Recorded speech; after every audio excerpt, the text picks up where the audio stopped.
Kerja jangan milih, nyari kerja itu susah, disyukuri. Memang pekerjaan harus dimulai dari bawah. Gak apa-apa jadi ini dulu, nanti besar jadi kayak gitu. Jangan korbankan karirnya. Is your right untuk menolak.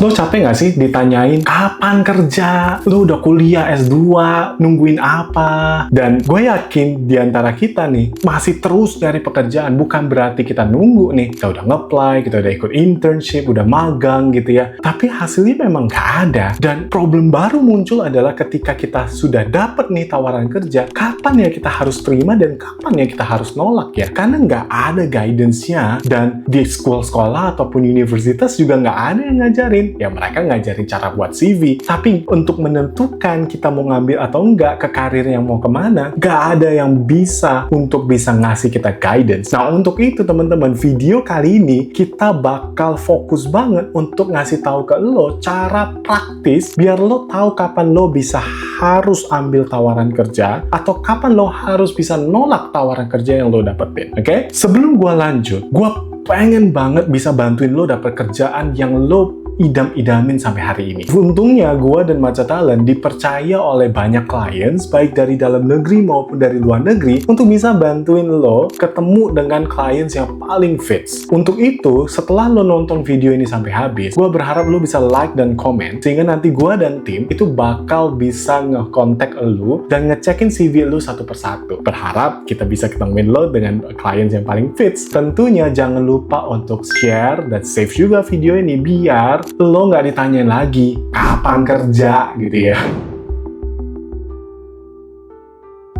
Kalau lo adalah lulusan baru, jangan khawatir. Karena memang kita nggak punya pengalaman untuk dapetin kerja. Nah ini kan baru pertama kali mau ngelamar kerja gitu ya. Permasalahannya adalah karena kita nggak pernah tahu dunia kerja itu seperti apa. Kita nggak punya knowledge bahwa apa yang harus kita lakukan ketika kita mau mencari kerja dan mendapatkan tawaran kerja. Apalagi nih kita-kita nih yang terlahir bukan dari latar belakang corporate karyawan oleh ayah ibunya gitu ya. Atau mungkin ya nggak punya kayak perusahaan tentunya. Ya kita nggak ngerti. Seperti saya taunya, ayah ibu saya taunya ya berdagang. As simple as that. Mereka nggak pernah tahu ada namanya kontrak permanen, probation, gaji THR, nggak pernah tahu teman-teman. So that's why ketika satu-satunya jalan buat kita mengetahui adalah biasanya bertanya dengan dosen, guru, atau mungkin relasi dari ayah ibu kita. Problemnya adalah ketika kita nanya nih sama mereka nih, yang rombongannya generasi adalah baby boomers tuh, usia 50-an ke atas, jawabannya sometimes agak ngeselin gitu ya. Kerja jangan milih, nyari kerja itu susah, disyukuri, memang pekerjaan harus dimulai dari bawah. Gak apa-apa jadi ini dulu, nanti besar jadi kayak gitu.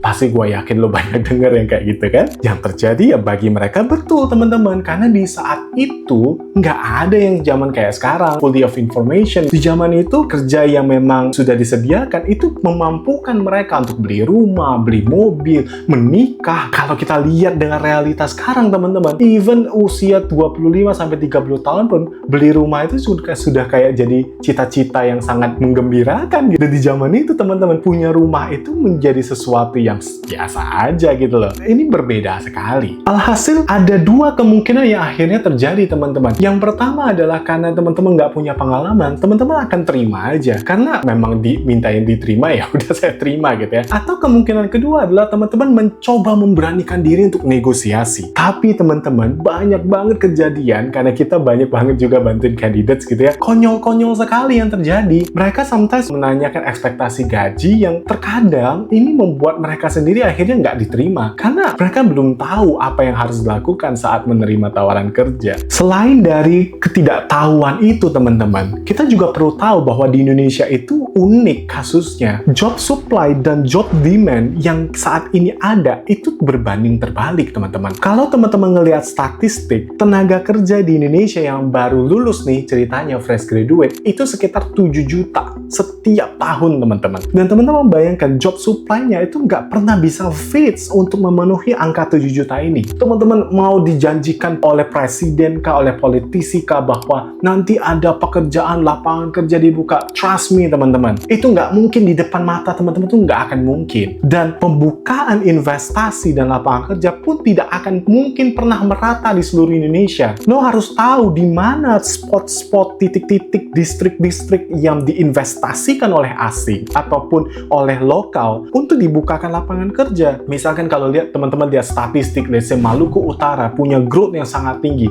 30-an% pertumbuhan ekonominya dibandingkan kota-kota lain yang mungkin 4-5%. Sudah wajar di sana pasti banyak lapangan kerja. Tapi kalau teman-teman saat ini let's say tinggal di area Sumatera, lalu menunggu kapan ya ada pekerjaan ya di depan mata saya ya, itu nggak akan mungkin teman-teman. So we have to responsible with ourselves. Kita harus nyari akhirnya teman-teman. Dan ini tidak dirasakan oleh negara maju. Kalau kita negara berkembang, then we have to find out by ourselves. Karena kita harus memulai pencarian karir ini teman-teman. Dan itu memang tidak pernah terjadi. Hal kedua yang teman-teman perlu sadari bahwa di Indonesia itu menetapkan yang namanya upah minimum regional. Sebagus apapun teman-teman, ketika teman-teman baru lulus kuliah, kemungkinan besar 70%, 80% teman-teman harus melalui yang namanya UMR. Hal ini memang sedikit konyol, memang tidak relevan dengan skill set, tapi ini yang terjadi teman-teman. Dan teman-teman jangan berharap bahwa nanti UMR bakal naik, nanti perusahaan harus menyesuaikan diri dengan kapasitas karyawan. Nggak akan mungkin teman-teman. Even every single year, para buruh demonstrasi di tanggal 1 Mei, itu pun juga tidak mengubah hasil. UMR is UMR. Never can be changed. Karena adanya UMR ini teman-teman, ini sedikit membuat perspektif tenaga kerja di kita itu menjadi nggak enak gitu loh. Kalau teman-teman lihat perbandingan gaji seorang customer service di Australia, di let's say di Melbourne, itu gajinya bisa dari 40-60 juta, bahkan 50-60 sebenarnya ya. Dan biaya hidup sebuah keluarga teman-teman, itu sekitar 60 juta. Artinya satu orang bekerja di Melbourne itu bisa menyanggupi biaya hidup mereka. Kalau di Jakarta teman-teman, gaji seorang customer service itu mungkin hanya di angka 4-6 juta. Namun biaya hidupnya itu di angka 15 juta teman-teman. So this is really different. Sangat berbeda. Tapi kalau teman-teman memaksakan bahwa kenapa yang di Indonesia customer service gak bisa 15 juta? Gak bisa teman-teman. Karena ingat sekali lagi di permasalahan ini sebelumnya, job supply dan talent supply-nya ini berbanding kebalik. Ya kita harus terima UMR ya. Kita harus terima. Karena situasi UMR dan tenaga kerja yang banyak banget dibandingin job supply, ini yang akhirnya membuat kita itu nggak punya daya tawar yang tinggi ketika kita baru memulai pekerjaan. Sehingga mungkin atas dasar alasan itu, banyak sekali para baby boomers memberikan saran ke teman-teman untuk mulai dulu aja gitu ya. Nggak salah juga sih. Tapi nanti di sesi akhir gue bakal ngasih tahu lo kapan lo harus ambil ya.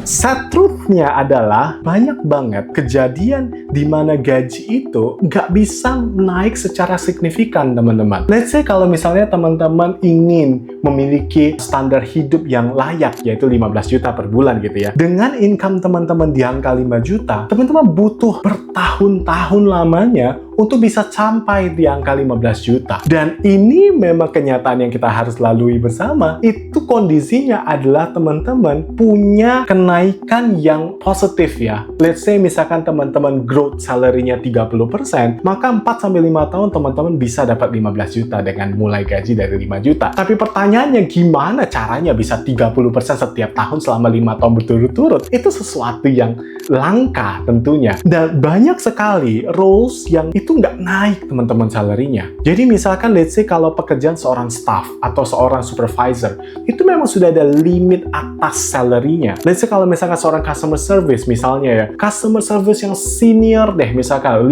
tahun, 8 tahun kerja, itu salary ya antara 8-10 juta. Nggak bisa fix juga ke angka 15 juta. So, that's the tragedy yang kita harus lalui bersama teman-teman. So, resolusinya apa yang lo harus bisa lakukan? Lo mau ngomel dalam hati juga nggak ngubah kondisi, lo mau komplain sama pemerintah juga, pemerintah nggak bisa ngapa-ngapain teman-teman. This is literally yang terjadi di market. Dan ini tidak ada satu superpower manapun yang bisa mengubah dalam waktu cepat. Untuk itu teman-teman, lo hanya bisa menerima dan menyesuaikan diri saat ini. Nah, gua bakal ngasih tahu lu 5 cara yang paling simple buat lo tahu kapan lo harus ambil tawaran kerja ketika lo dapet dan kapan lo bisa nolak tawaran kerjanya ya. Ada 5 alasan atau 5 key points yang lo harus perhatiin. Yang pertama adalah namanya apakah ini adalah sebuah pekerjaan pertama. Karena yang namanya pekerjaan pertama adalah teman-teman ada namanya learning curve. Di mana teman-teman harus memaklumi bahwa perusahaan itu memang nggak terlalu nyaman ketika seseorang itu baru banget. Karena itu harus dilatih, harus di-train gitu ya, harus diberikan sertifikasi agar paham dengan roles yang dikerjakan. Nah, kalau teman-teman ini adalah pekerjaan pertama ya teman-teman, maka teman-teman harus checklist ya. Yang kedua adalah kekuatan brand perusahaan. Kalau teman-teman melihat perusahaan yang menawarkan teman-teman tawaran kerja ini memiliki brand yang sangat kuat, misalnya mereka punya scope bisnis secara nasional atau mereka scope bisnisnya internasional, maka teman-teman harus checklist. Tapi kalau misalkan perusahaan ini hanya perusahaan lokal yang ada di kota teman-teman saat ini, misalnya di kota Makassar, Surabaya,